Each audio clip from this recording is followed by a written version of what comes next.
Що я можу сказати по безпосередньо моєї участі в розвитку, в спробі розвитку сил безпілотних систем, які на той момент вже було всім притомним зрозуміло, що без них ніяк, без них нікуди.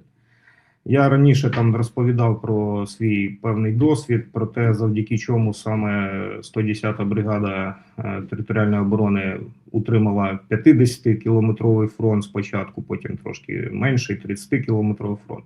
Так, це було завдяки тому, що використавши перший раз, налагодивши перший онлайн-стрім, ми забезпечили розвідку переднього краю, потім почали на ці дрони вішати різні боєприпаси, в тому числі саморобні, і нищити противника. Так ми успішно виконували свої завдання, сунули смугу нашої оборони бригади вперед, входили в контрнаступ, той, який відбувся влітку 23-го року, в тій ситуації, коли завдяки великим бомберам ми винищили всю техніку противника на відстань до 10, подекуди до 12 кілометрів від переднього краю. Тобто ворог був там просто все, що було залізне і їздило, все було знищено. Отже, в грудні 23-го року мене перевели наказом командувача Сил територіальної оборони на вищу посаду заступника начальника штабу командування Сил ТРО. Ця посада була безпосередньо створена перед тим, як мене туди призначили, і ця посада була за напрямком розвитку безпілотних систем та радіоелектронної боротьби. Чому саме такий напрямок? Тому що навіть сьогодні ми спостерігаємо те, що безпілотні системи без взаємодії з РЕБом, якщо немає взаємодії, значить найбільші втрати своїх безпілотних літальних апаратів – це, на жаль, від свого так умовно дружнього вогню, невидимого вогню, який здійснює РЕБ. Це була одна із найголовніших задач, яку я ставив перед собою ще на посаді командира бригади. Для цього я створював на командному пункті спільну таку позаштатну групу. Ну, тобто, банально, якщо розповісти на пальцях, пояснити, це треба було створити єдину систему, коли летять наші дрони в ту сторону до противника, і РЕБ в цей час умовно виключається або переходить там на інші частоти, які не давить наші безпілотники. І в той же час треба було знайти той баланс, коли безпілотники противника мали би максимум перешкод від нашого РЕБа з метою, щоб не залетіти в наші тили, не вести розвідку там чи не бомбити наш передній край. 27 грудня за наказом командувача я прибув до командного пункту командування Сил ТРО. Там мене зустрів начальник штабу командування генерал Сапко. Сергій Станіславович в перший же день ввів мене в курс подій, справ, які швидко розвивалися. Значить, він мені повідомив, що на той момент вже була затверджена головнокомандуючим генералом Залужним доктрина застосування безпілотних систем. Це десь відбулося в кінці якраз також 23-го року, на початку 24-го року. Я вважаю, що перебиваю вас. Я правильно розумію? Тож, вже сили безпілотних систем тоді готувалися, а не це новинка, яку зараз от винайшли, все інше. Тож, до цього вже готувалися, де це було запроваджено тоді, але реалізувати не встигли через звільнення Залужного. Так, я зараз от якраз про це, я бачу в цьому проблему таку. Так, я, звісно, точно знаю розуміння генерала Залужного, важливість розвитку таких систем. Я точно знаю про те, наскільки він критично може мислити. І ми зараз бачимо безпосередньо вчора, позавчора, що незважаючи на те, що він вже 2 роки посол у королівстві, він живе цим, він відкрив завод нещодавно, ми могли спостерігати. Тобто, я не пам'ятаю, в якійсь...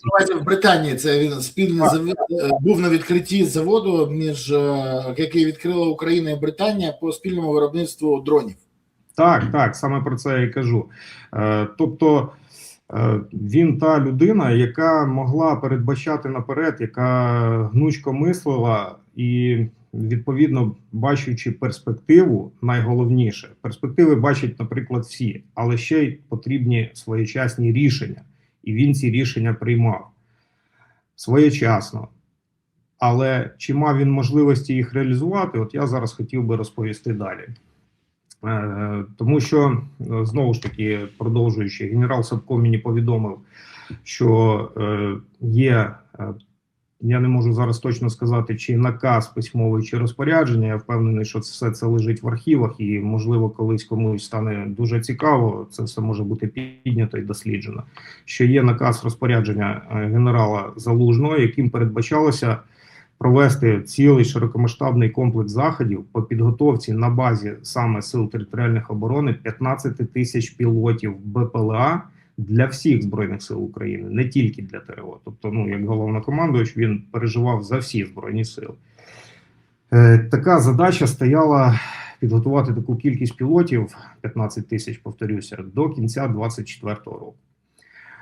Для реалізації цього проєкту були залучені серйозні, потужні гравці, стейкхолдери, як зараз модно казати. Командування Сил ТРО безпосередньо було організатором та головним координатором проєкту згідно цього замислу, яка мала створити відповідну базу підготовки і постачати мобілізаційний ресурс, тобто людей.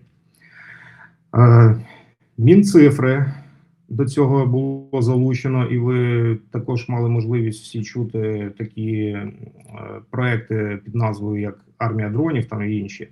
Значить, Мінцифри в цьому сенсі мало виконувати функцію забезпечення рекрутингу через Дію, через додаток Дія. І також Мінцифри, як міністерство, це один із координаторів проєкту. Для цього був вже відібраний спонсор, який готовий був виділити 300 мільйонів гривень, я точно пам'ятаю цю цифру, на рік на підготовку цієї кількості пілотів, і це була Укрнафта. Кошти ці мав освоїти благодійний фонд «Повернись живим». Тобто до цих коштів військові не мали торкатися.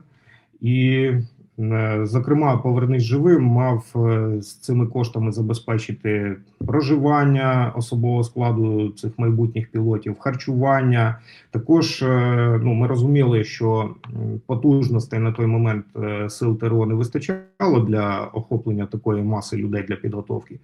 І були, відповідно, проведені ряд домовленостей з цивільними школами безпілотних систем. Я так по пам'яті зараз скажу, це були такі школи, як Буревій, Крук і ще які, я вже там всіх їх не пам'ятаю.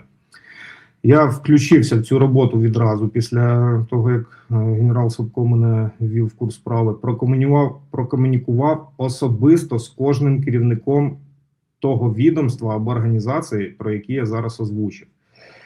Все це зводилось до того, що ми мали зустрітися для підписання меморандуму. Цей проект меморандуму також розробляв особисто я там в співпраці з колегами, з юристами командування і так далі.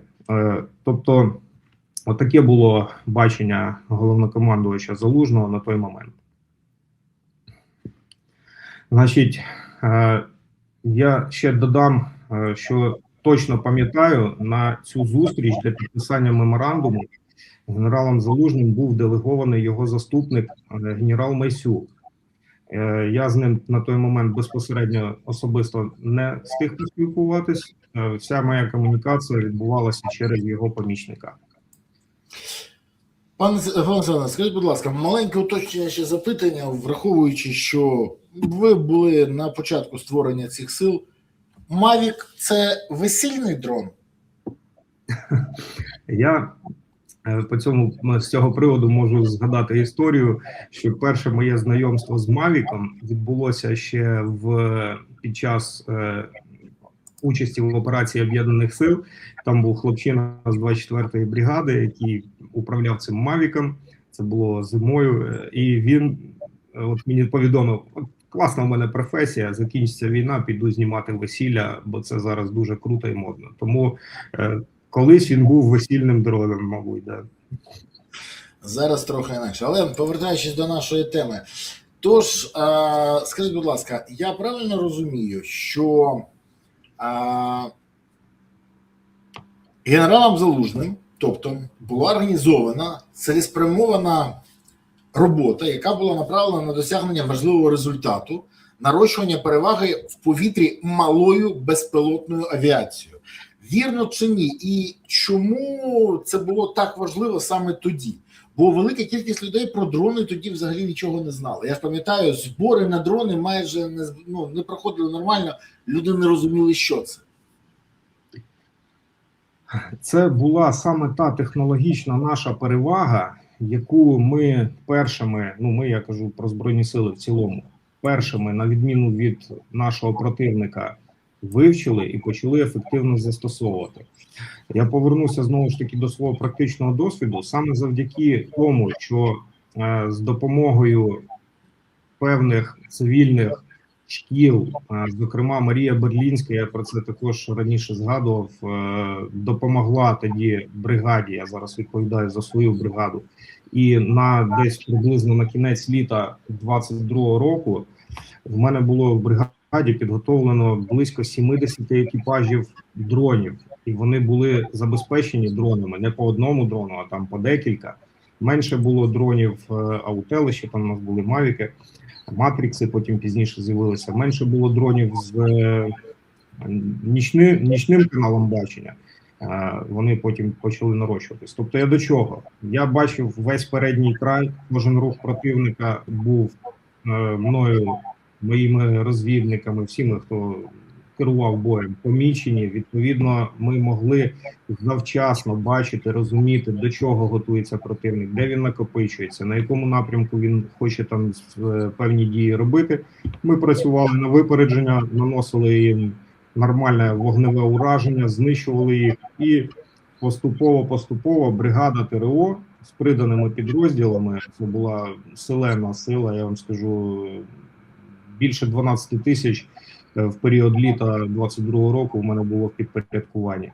Ми посунули лінію фронту, не маючи там багато танків, не маючи багато артилерії, а саме завдяки дронам, завдяки скидам, потім які підбились, завдяки великим бомберам, ми посунули ще до контрнаступу великого лінію оборони на 5-6 кілометрів приблизно в різних місцях. Тому, звісно, що генерал Залужний це все бачив. Він неодноразово працював і на передньому краї, він отримував всю цю інформацію, і в тому числі від мене, коли ми почали застосовувати важкі бомбери, я розсилав результати. Тобто, він чітко розумів, для чого це, і працював на випередження. Але я би ще хотів про цей проект. Він був, цей проект в масштабі, де я сказав, Мінцифри, Нафта, Повернись живим. Він був є ж причини, чому він навіть не продовжив своє життя. А чому причина? Значить, як відбувалися події далі? Далі мене запросив командування безпосередньо і перевів своїм наказом генерал Баргилевич, який був тоді командувачем, його призначеним. І для мене було дуже великим здивуванням, що, наприклад, через тиждень після мого прибуття, включення в цю всю роботу, генерал Собко, начальник штабу, який безпосередньо комунікував з цими всіма організаціями, був переміщений на іншу посаду. І генерал Баргилевич повів якусь таку, іншу трошки риторику. По типу, нам не потрібно взаємодія з цими всіма організаціями, ми все можемо зробити самі. Це звучало до мене як запит, чи можемо ми це зробити самі. І коли я це чув, я вже зрозумів, що відбувається, напевно, якийсь шах і мат масштабного проекту, але я не міг зрозуміти чого. І все. І таким чином ця історія, вона почала трошки пробуксовувати. Ви знаєте, вибачте, що переб'ю вас, я не знаю ваше ставлення до Баргилевича, але те, що він перетворив, не тільки, навіть колись був начальником Генштабу, але я бачив, на що він перетворював ТРО, це взагалі жахливо було. Я вам відверто скажу, мені відчуття, що це, ну, скажімо так, це людина, яка не на своєму місці. Може він дуже гарний теоретик, може він гарний діловод, але мені здається, що він не розуміє ані масштабів, не розумів того, що відбувалося. Саме через це були скоєні помилки, які дуже дорого обходяться і сьогодні в Україні. Я думаю, що генерал Баргілєвич діяв не самостійно. Я впевнений, що так як він, всім це відомо, людина з орбіти абсолютного впливу генерала Сирського, я думаю, що вже тоді напруга між діючим головнокомандуючим генералом Залужним та президентом України зростала. Ми знаємо наслідки контрнаступу, де були розпорошені сили засоби саме завдяки тому, що генерал Сирський мав, як кажуть, напевно, вже на той час ближче доступ до тіла, тому що був зручніший, не сперечався з верховним головнокомандувачем під час планування там контрнаступу або інших операцій. Таким чином став зручнішим для діючого головнокомандуюча, плюс всі ці аспекти ревнощів, про які також ми можемо говорити відверто, тому що вони навіть сьогодні спостерігаються, ревнощів верховного головнокомандувача діючого до вже посла України в Великій Британії генерала Залужного. Тому я думаю, що це був безпосередній вплив, і я навіть в цьому переконаний, тому що далі все, що відбувалося далі, воно прямо підтверджує ці мої думки.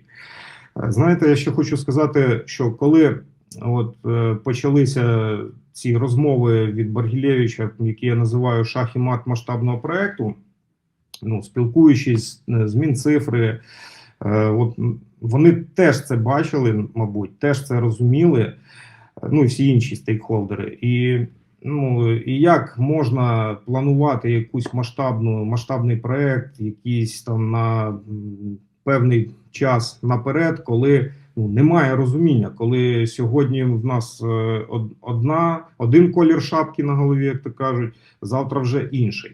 Для Мінцифри, я точно пригадую, так як я сказав, що це через Дію, для них головним застереженням, яке вони мені повідомляли в наших дискусіях, це було те, що вони не хочуть втратити свій імідж, саме імідж Дії.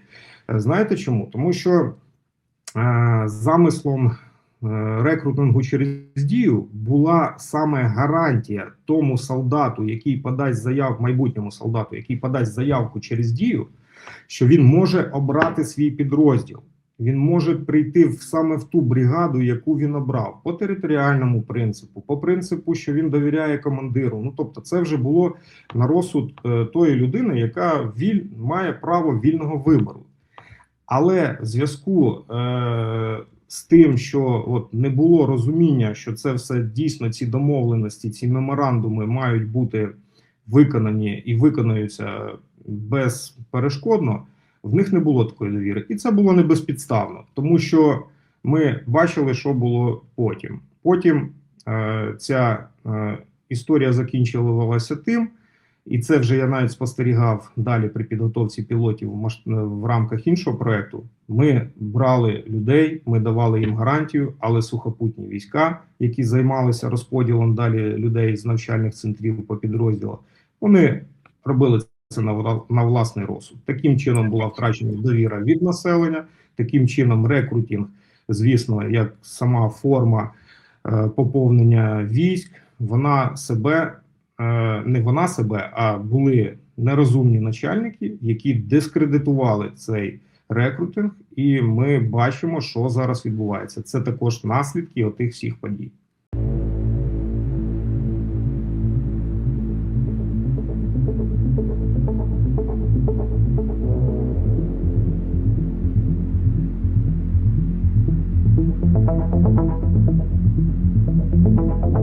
Thank you.